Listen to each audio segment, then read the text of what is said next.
Hablar de síndrome del intestino irritable, tenemos que tener en cuenta que este trastorno se ve más en consulta externa y hay que tener en cuenta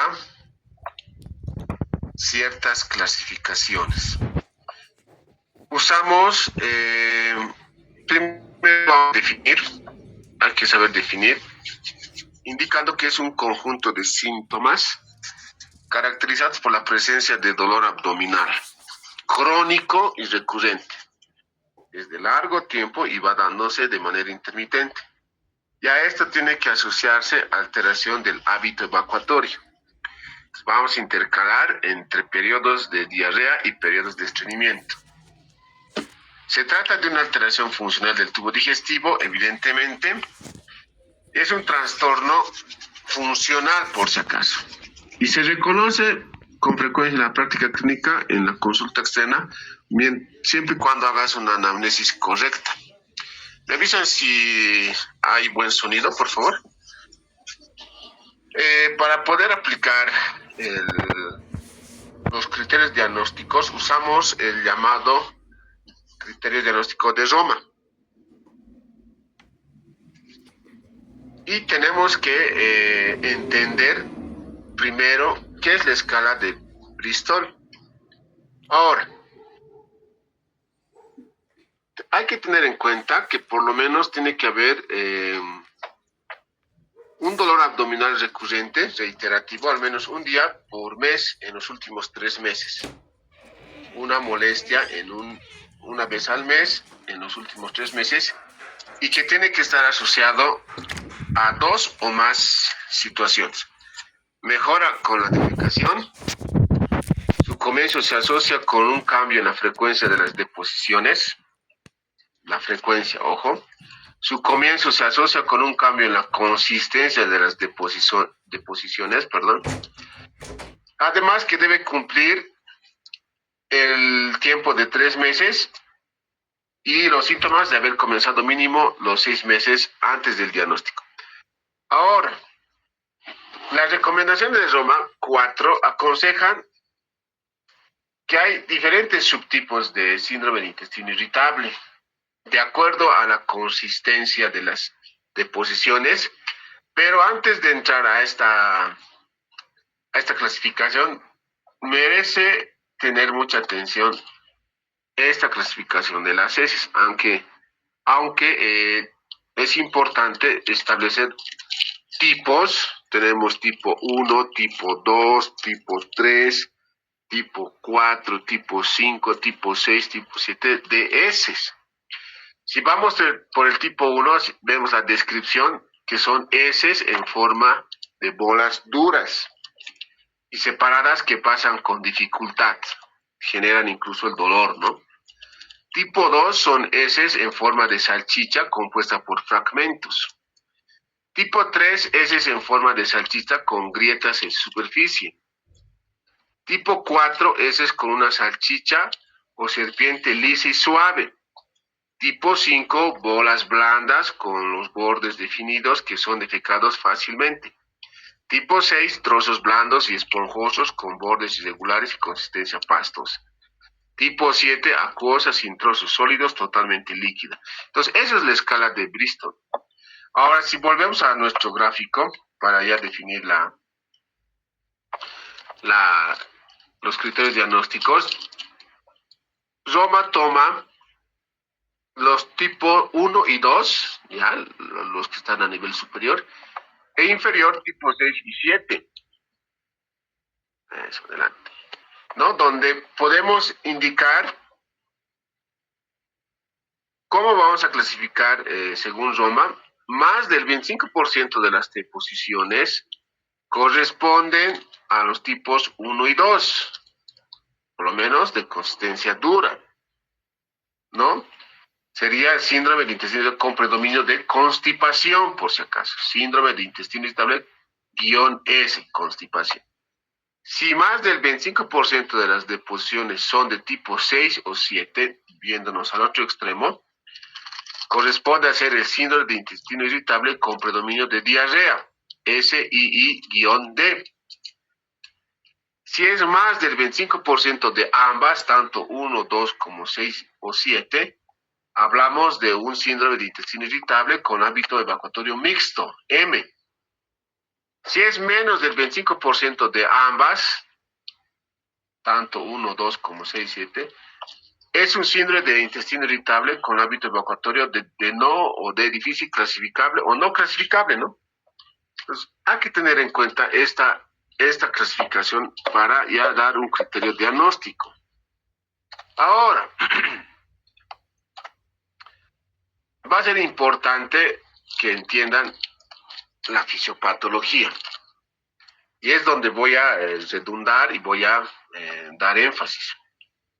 Para llegar a ese tipo de clasificación tenemos que tener en cuenta alteraciones de la motilidad del colon, del recto, del intestino delgado. Ahí es la parte fisiológica o fisiopatológica. Lo podemos enumerar actualmente por factores a la fisiopatología. Por eso hablamos primero factores que van a alterar la motilidad. Ahí está, aquí estoy empezando a su derecha y arriba. Va a estar implicado el eje cerebro-intestino. También va a estar implicado la dieta. Vamos a tener factores genéticos. Vamos a tener alteración de la microbiota intestinal. Vamos a tener inflamación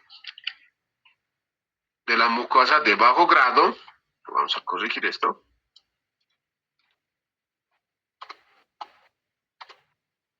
Activación inmunitaria y alteración de la permeabilidad intestinal. También vamos a encontrar alteración en el metabolismo de los ácidos biliares, alteración en el metabolismo de la serotonina. Entonces, vean cada fase o cada color, diremos así, para entender la fisiopatología donde quiero hacer énfasis. Factores que van a alterar la motilidad.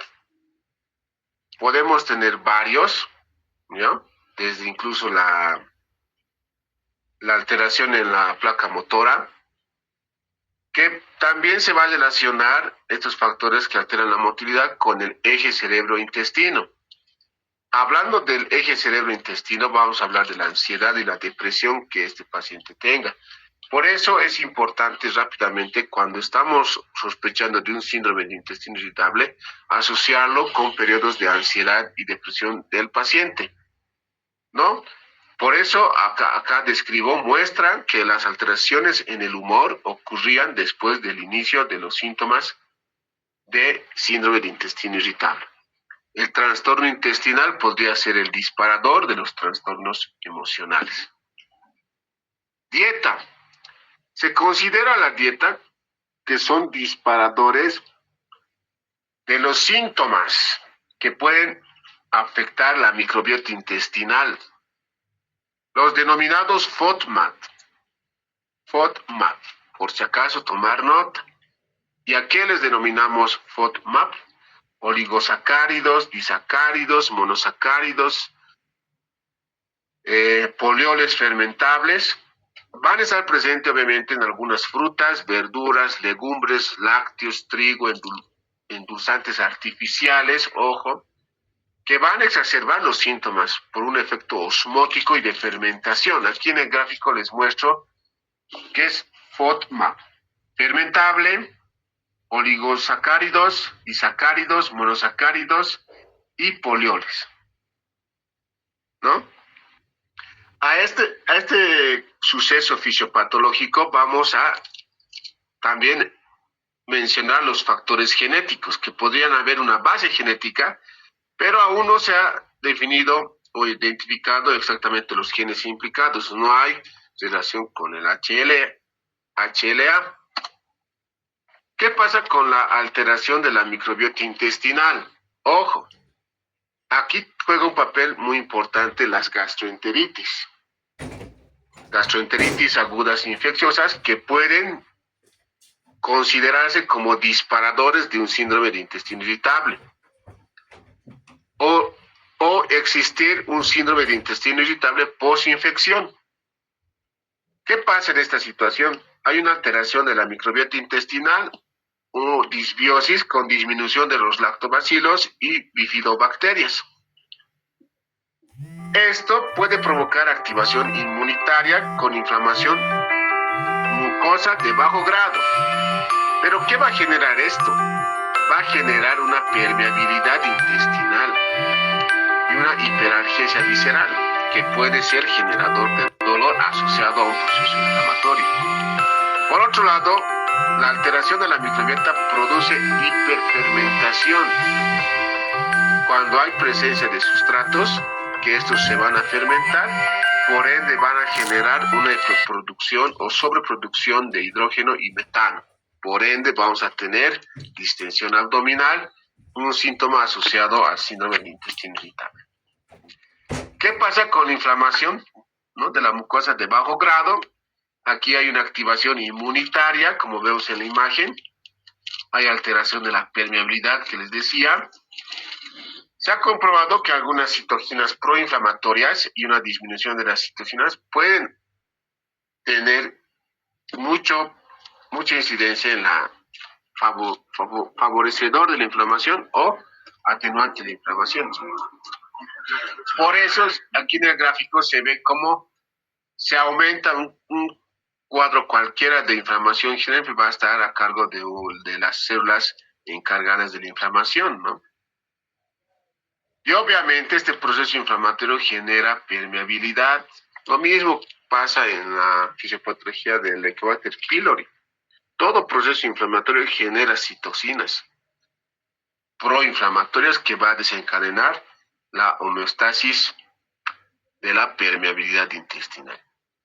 ¿Qué pasa con la alteración en el metabolismo de los ácidos biliares? Obviamente son liberados al duodeno para facilitar la absorción de las grasas, ¿no? Y cumplen el círculo enterohepático. Pero se dice que el 20% de los pacientes cumplen con los criterios de síndrome de intestino irritable y hay evidencia de mala absorción de los ácidos biliares. Hay que tener en cuenta este porcentaje de relación. ¿Qué pasa con la alteración en la liberación de la serotonina? Hay que entender que la serotonina es un importante neurotransmisor, ¿no?, que actúa en el sistema nervioso y además tiene relación en la función del sistema nervioso entérico. ¿En qué va a mediar la fisiopatología? A través de la motilidad gastrointestinal y además por el sistema de conexión. Ahora aquí, cuando hablamos ya de epidemiología, como les decía, es un trastorno gastrointestinal frecuentemente diagnosticado, más se ve en la consulta externa de gastroenterología porque no hay, si se dan de cuenta, hay una mezcla entre pacientes que te van a venir con alteración de la frecuencia y de la consistencia, ¿no? Los 20% de la población generalmente son mayores, ¿no? O mayoritariamente son mujeres, pero hay una prevalencia del 20% en los adultos y en los jóvenes. Y solo el 15-40% solicitan la consulta. El gastroenterólogo es el 25% quien va a ver esta patología. Bien. Ahora, las manifestaciones. Es importante mencionar que a estas manifestaciones se van a asociar situaciones o determinantes emocionales, ¿no? Obviamente. Puede haber pacientes que están sufriendo de estrés, ansiedad, depresión y somatización. Entonces, siempre es importante o comúnmente encontrar dolor abdominal que se asocia a un hábito evacuatorio, ¿no? Diarrea o estreñimiento. O alteración de amas. A eso se asocia la distensión o hinchazón abdominal y obviamente es un síntoma frecuente. Entonces, en resumen, podemos decir que hay modificación del dolor con evacuación intestinal, hay alteración en la consistencia de las heces, hay aparición de moco, hay sensación de evacuación incompleta, hay sensación de distensión abdominal y obviamente pueden asociarse a problemas Depresivos asociados, como siempre, van a venir los pacientes ansiosos expresando las cefaleas tensionales, puede haber una fatiga crónica, puede haber un problema de fibromialgia, contractura cervical y lumbar, hasta una cistitis intersticial. ¿Cuál es el enfoque diagnóstico? Solamente aquí para mostrarles, tenemos que hacer una anamnesis completa, ¿no? Una anamnesis que vaya a ser muy detallada en cuanto a la licia, y ahí tenemos que determinar síntomas asociados de constipación o diarrea, ¿no? Aquí hay que mencionar los síntomas de alarma, ¿no? Edad mayor de 50 años, antecedentes familiares o personas con cáncer de colon, pólipo intestinal, enfermedad inflamatoria intestinal, enfermedad celíaca, sangrado digestivo, hematoquesia o melena, pérdida de peso significativa, fiebre, anemia, síntomas nocturnos, un examen físico anormal porque evidenciamos una masa abdominal palpable, puede haber visceromegalias, tacto rectal patológico, etcétera, ¿no? Ojo, hay que hacer una buena anamnesis porque aquí tenemos que saber abordar si este paciente está con diarrea o hay constipación, y a eso se asocia un dolor abdominal. También hay que tener en cuenta la intolerancia a los FODMAP que hemos mencionado. También hay que tener en cuenta los hábitos alimenticios, ¿no? Sobre todo si van a ingerirse alimentos. Por ejemplo, ¿dónde vamos a encontrar los FODMAP? Un ejemplo es en las, no sé si se dan cuenta, hay muchos caramelos de procedencia china o de Asia que lo venden por mayor y lo exponen en los cumpleaños, ¿no? Donde ya baja la calidad de las golosinas. Ponemos un ejemplo de FODMAP, ¿no? Estos van a provocar, obviamente, dolor, diarrea o constipación, ya saben la fisiopatología.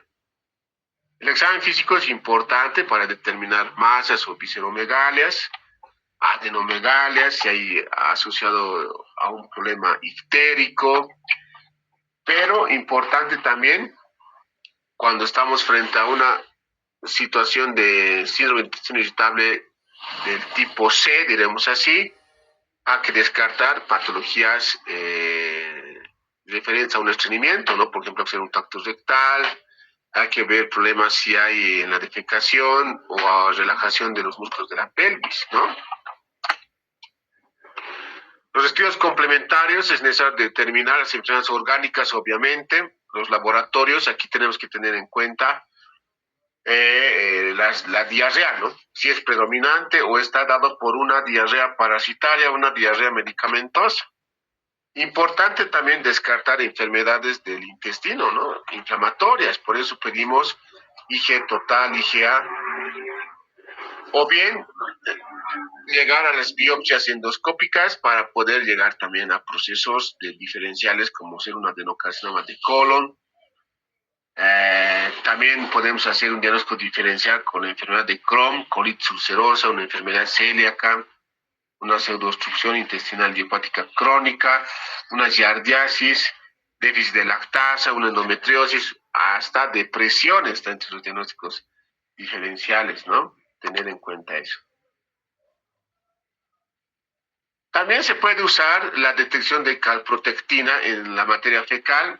Es una determinación no invasiva que podría ayudar a discriminar a los pacientes con síndrome de intestino irritable de los que tienen una enfermedad inflamatoria intestinal. Eso hay que tener en cuenta, ¿no? Ahora es posible realizar pruebas de aspirado con mediación del hidrógeno o metano para descartar el sobrecrecimiento bacteriano y la intolerancia a la lactosa y fructosa. Ojo, hay que tener en cuenta eso. También se puede hacer la colonoscopia, ojo, en pacientes mayores a 50 años, y siempre sospechando alguna neoplasia de colon, ¿no? También no hay que descartar en pacientes jóvenes las diarreas persistentes, ¿no? Que también nos van a orientar a enfermedad intestinal inflamatoria. Puede ser esta colitis o bien puede ser una enfermedad de Crohn. Bueno, hasta aquí la teórica que lo he hecho en 20 minutos. Reiterarles que mañana es el parcial. Por cuestiones de tiempo no se va a poder tomar en cuenta el tema de hemorragia digestiva baja. Con esa aclaración, para su tranquilidad, Mañana entonces tienen que acudir al examen parcial con los temas ya dictados y obviamente siempre con la idea de que puedan tener una buena evaluación. Con eso terminamos y mañana ya esperen el comunicado y bueno, mañana va a estar a cargo la doctora Tania para el segundo parcial. Ya cualquier cosa nos vemos en el WhatsApp o mediante el representante.